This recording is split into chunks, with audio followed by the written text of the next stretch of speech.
শোনা যাচ্ছে ভারতে আর মাত্র ২৪ দিন থাকতে পারবেন শেখ হাসিনা। এরপর কি হবে, তার গন্তব্য কোথায়, এসব নিয়ে শুরু হয় গুঞ্জন। দাবি উঠেছে সাবেক এই প্রধানমন্ত্রীকে ফিরিয়ে এনে বিচারের মুখোমুখি করা হবে। সার্বিক পরিস্থিতিতে প্রশ্ন উঠেছে, বাংলাদেশ সরকার প্রত্যার্পণের আবেদন জানালে ভারত কি শেখ হাসিনাকে ঢাকার হাতে তুলে দেবে? এই প্রশ্ন সামনে রেখেই একটি প্রতিবেদন প্রকাশ করেছে কলকাতার আনন্দবাজার পত্রিকা। এই প্রতিবেদনে বলা হয়েছে, দিল্লিতে শেখ হাসিনার অবস্থান যে বাংলাদেশে ভারত বিরোধিতা তা বুঝতে পারছে ভারত। এজন্য তৃতীয় কোনো দেশে হাসিনাকে নিরাপদ রাখার একটা চেষ্টাও চলছে।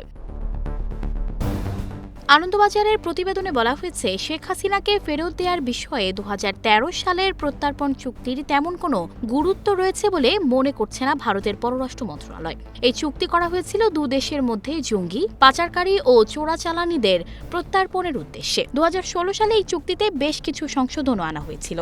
কোনো দেশ যদি মনে করে রাজনৈতিক কারণে কাউকে প্রত্যার্পণের দাবি জানানো হচ্ছে, তবে তারা দাবি মানতে বাধ্য নয়।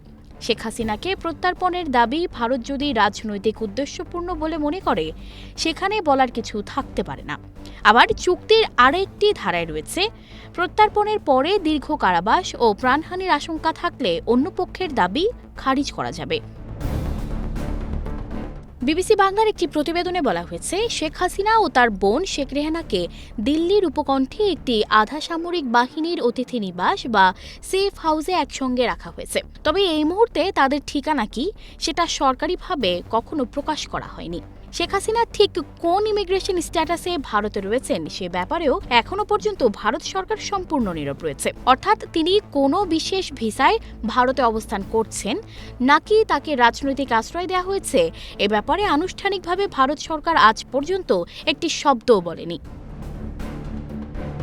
দিল্লিতে একাধিক শীর্ষস্থানীয় কর্মকর্তারা আভাস দিয়েছেন, ভারতে শেখ হাসিনার এই মুহূর্তে অবস্থানের ভিত্তিটা হল ভারত ও বাংলাদেশের মধ্যে স্বাক্ষরিত সংশোধিত ট্রাভেল অ্যারেঞ্জমেন্ট। তবে এসবই শেখ হাসিনার কূটনৈতিক পাসপোর্টের ভিত্তিতে বলা হচ্ছিল।